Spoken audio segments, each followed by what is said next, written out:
Welcome to Our Girl Relationships. We talk about the problems people face in their day to day lives. Let's start with the video. I spent practically my entire life devoted to my family business. I had a bright career in tech that I gave up to save the business when it was going through a very rough patch, and my family decided to reward my hard work by choosing to make my brother the sole inheritor. This is honestly the biggest betrayal I've ever faced, and also probably the most disrespectful thing anyone has ever done to me. I decided to quit and start something of my own, and the way things turned out for my brother and family business has honestly been the greatest revenge of all time. To give you some context, my great grandfather built a small importing company that had been passed down through generations. My father and grandfather had put their sweat and blood into building it up, and things were going pretty great.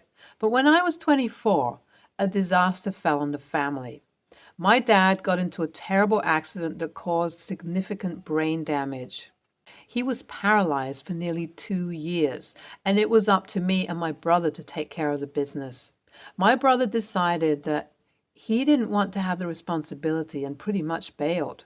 But I didn't have the heart to abandon something I knew my father loved with his whole heart.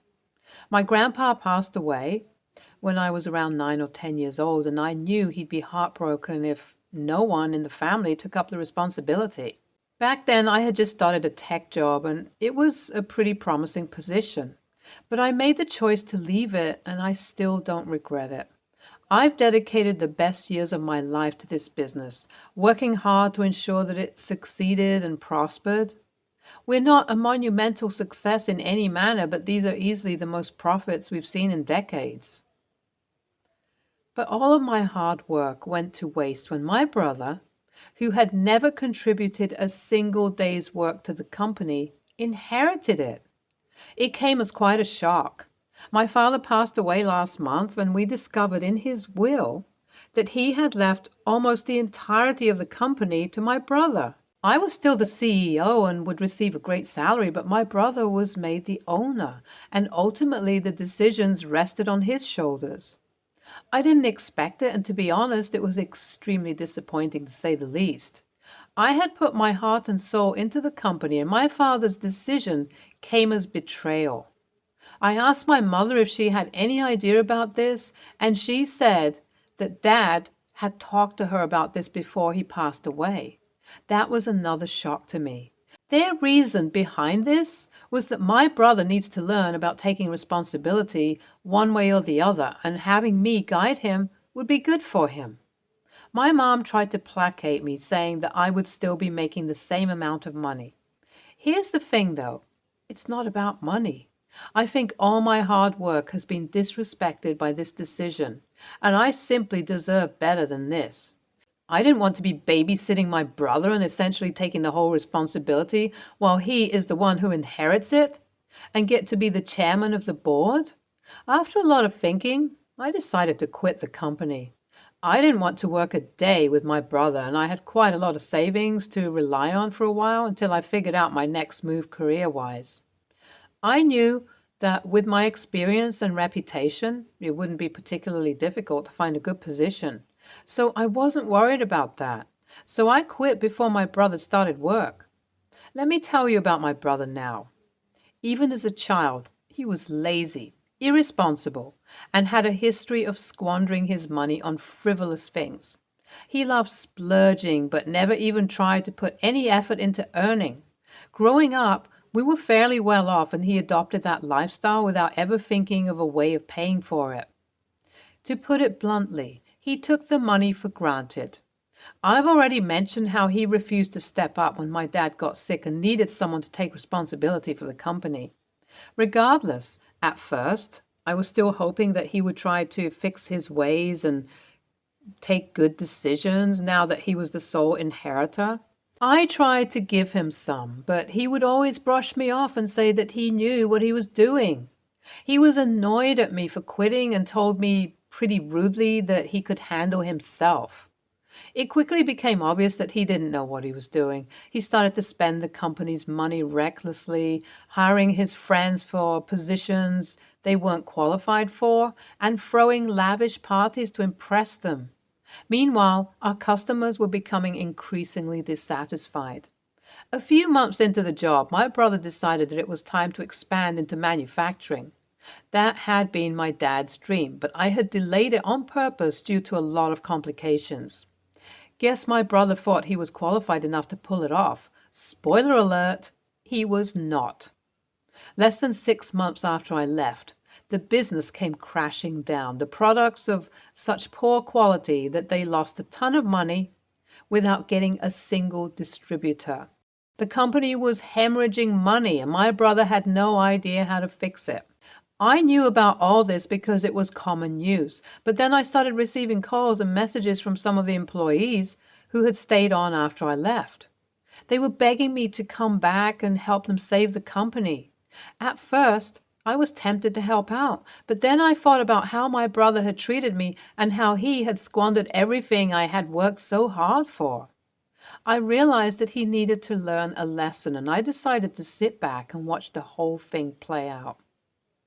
The best part was when my brother reached out to me. He told me that the business was in trouble and he needed my help to get things back on track. I asked if he would be willing to step down from his position and make me the inheritor if I choose to come back, and he said no and offered me more money instead. I refused. It was never about the money in the first place. I left because I deserve more respect. The company is now nearly bankrupt, and my brother is left with nothing. His friends had abandoned him, and he was left to pick up the pieces on his own. Most of the employees have been fired, and many others have quit. It truly is a sinking ship. I can't say that I'm not tempted to gloat. After all, my brother had made my life a living hell when I was working at the company, and now he was getting his punishment. But I also know that bankruptcy would have real consequences for the employees who had worked so hard for the company. I also feel awful that a business that has been in the family for generations has come crashing down into nothing. But I don't regret quitting. Update 1. Wow, I'm overwhelmed by the response to my post. Thank you all for your support and encouragement. It's been great reading all your comments and seeing that I'm not alone in this situation. I've been taking some time to myself to figure out my next move, and I think I have a plan. I do want to start a business of my own in the future, but now I think I'll try to take up a new job leveraging my skills and experience. I'm excited to see where this journey takes me, and I'll be sure to keep you all updated on my progress. It shouldn't be that difficult, but you never really know how things might go in this economy. Send me luck. Update 2. It's been a few months since I last updated, and I'm really happy to say that I have found a new job. It's not as great as I was expecting, but I think it's more than enough for now. It's been a lot of hard work, and I'm still adjusting to working for someone else instead of taking my calls all the time, but it's also been incredibly fulfilling. As for my family business, it's a sad story.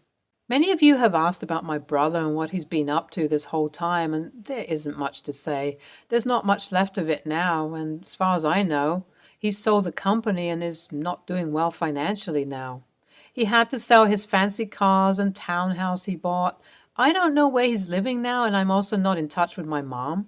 I know my dad has left enough money for her to live comfortably her whole life, and I would help her out if he ever needed it. My problem is with my brother and not her. It's a shame what happened, but I've moved on, and I'm excited about my future. Thanks again for all your support. It means a lot to me. Update 3. Hey everyone, it's been a while since I posted an update. I just wanted to share some good news. I'm working on my startup. I had my job for nearly a year, and I've been able to gather the proper resources during this time. I have a small team of dedicated employees, and we're working on some exciting new projects. It's been a lot of hard work, but I'm so happy with the way things have turned out. As for my family business, well, it's officially gone. It's a sad ending for a long legacy, but sometimes things just don't work out. I'm grateful for the lesson I learned along the way, and I'm looking forward to a bright future. Thank you all for your support. It's been a great journey. It's honestly disheartening to hear that all your hard work was rewarded with being left without the proper recognition. But the fact that you accepted everything with grace and were able to build something of your own with the cards you were dealt is impressive. Your brother got what he deserved, but I do hope this was a learning moment for him and he gets his act together. I get so angry when I see families favoring a particular child over and over again while ignoring the other. You deserve better, and I hope you get immense satisfaction from watching your brother burn it all down with his incompetence. Good luck with your new venture. I hope it's a massive success. Next story. I, 24, male, have an amazing wife, 24, female. Recently, 7 months ago, we discovered my wife's pregnancy. My wife has a lot of childhood trauma which causes her to have nightmares about it. They only accrued a few times in the course of about 7 months. My wife is scared to be a mother and afraid that she will be a bad one. Since then, the nightmares have returned and she wakes up screaming and crying. This is every other night. I do not mind this because it's not her fault, it's just the stress getting to her. My little brother, 18, male, moved in with us without my consent. He literally showed up while my wife was here. I was out. And cried to her to let him stay until he finished college. My wife is a sucker for helping people. She let him in and gave him the guest room. When I returned, I found her cleaning the house and making a meal for him, even though I know she can no longer do that because of being sore and in pain. I found my brother on the couch, half asleep. Then I yelled at him. My wife was able to calm me down, and then we had a long talk about rules. This includes not going into our room. Do not make my wife do things for him. She's a stay-at-home mom of her choice. And to respect me and my wife, especially at night.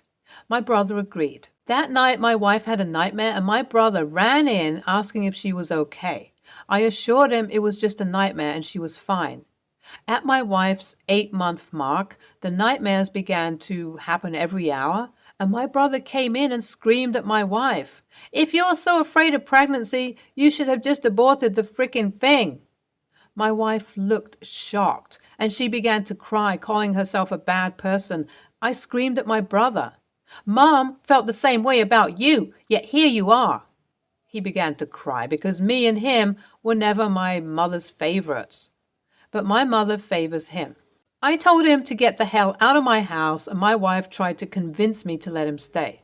I recently have been getting calls and texts from my family I haven't talked to since I was 18, calling me an ass and how I could let my baby brother on the streets. I asked them why they can't take him in, and they said it's not their responsibility but mine since I'm his older brother, and I have 12 siblings. I'm the second oldest. I said, how? Since I cut off all contact years ago and they continued to lecture me and my brother and father. Mother and my aunt showed up screaming and trying to enter my home. My wife had given birth to our babies, boy and girl, and I had them removed from my property and charged with trespassing just to be petty.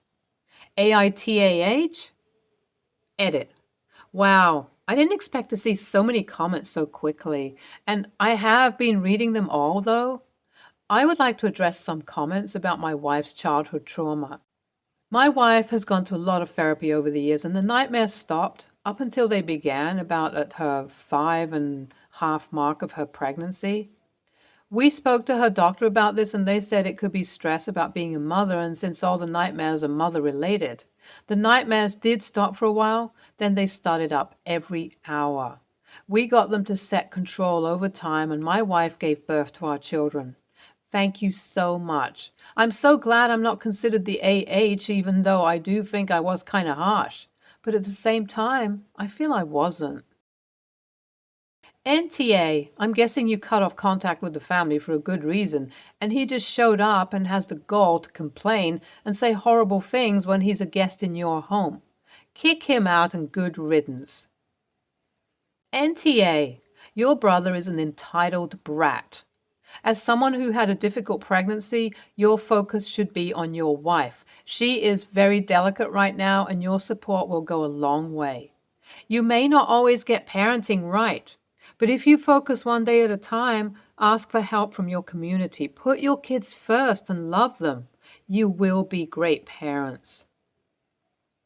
Next story. I, 27, male, and my wife, 25, female, just purchased our first home from the family after renting for around $300,000.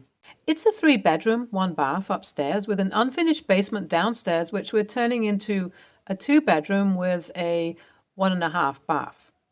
Our mortgage is around $1,500 a month and utilities around $300 a month. I'm currently in college and approaching my final semester. I'm doing PT work while my wife currently has a full-time job that got us approved for the mortgage. We might be able to make the mortgage payment ourselves if I move to a full-time position, but I'm graduating in June and wanted to get through these last 2 semesters. So in comes my friend John, 26, male, his wife, 22, female, Amy, and their 10-month-old child. They're currently in an awful roommate situation and have been asking to move into my basement for months now. Even before we bought the house, so it was always our plan to finish out a room and bathroom downstairs, per his request, immediately so they could get out of their current situation. We started finishing the downstairs for him to get them moved in by mid-October. Currently, John is doing DoorDash with his mom as his driver since he doesn't have a license, and Amy was working at a small candy shop. John keeps complaining that he wants to find a full-time job, but no one will hire him. And so he streams video games most days trying to supplement his income, but not really putting effort into looking for a regular job. Recently, John announced that Amy is about 2 months pregnant with their second child, so Amy has quit her job, leaving it all on John to support their family. He has had a couple of interviews, but no callbacks yet. He has asked if he could pay around half of rent until he found a job, claiming he's applying for 5 to 6 jobs a day and needs a break. I agreed to give him a month free and half rent for 1 month after, but reminded him that we have put ourselves in more debt, rushing to get the room ready and can't afford it after that. I decided to apply to full-time positions and have got 4 job offers in under a week of applying to the same jobs he says he's applying to, with the same experience he has. He claims it's luck and doesn't seem to want to put a lot of effort into his search. Today, I found out he is also now holding giveaways on his streams, giving out multiple $60 games to winners in his chat. I asked him how he was affording to do these giveaways when he can't pay his bills, and he just claims it's his money and the games are his only release in life. I told him that with a kid on the way, he should try to be more focused on getting a job to support his family rather than playing games all the time, or at least not purchase new games for strangers. And he explodes at me with swearing fits and won't talk to me for days at a time. He is requesting more than 1 month with half rent, but I denied it. Now I feel like an AH because he has a child on the way and he does need to get away from his current roommates, but seems to be putting no real effort into getting a job. AITA? Edit. I was mistaken. Apparently Amy still has her job. He had mentioned her quitting to me, and I guess I mistook it as she already quit when she just plans to as the pregnancy goes on. No, Amy does not have any medical problems that would cause her to quit either. As for why I am such a doormat, I don't know. I promised to help a friend and he has another kid on the way, so I feel like an AH for turning around, now seeing all these problems and saying, oh no, you can't move in now. I am trying not to be a pushover, hence why I'm asking this if AITA if I deny them moving in now. Honey, don't let them move in. You will be forced to support 2 freeloading parents and 2 kids. I feel like your friendship is not going to survive much longer. Don't be guilted by the kids. Both of the parents are choosing to be jobless. You can't step in and be responsible for the whole lot of them without drowning in debt and possibly risk losing your own home. Let them figure out their own apartment solution without involving you. NTA. Stay tuned for more stories from our girl relationships.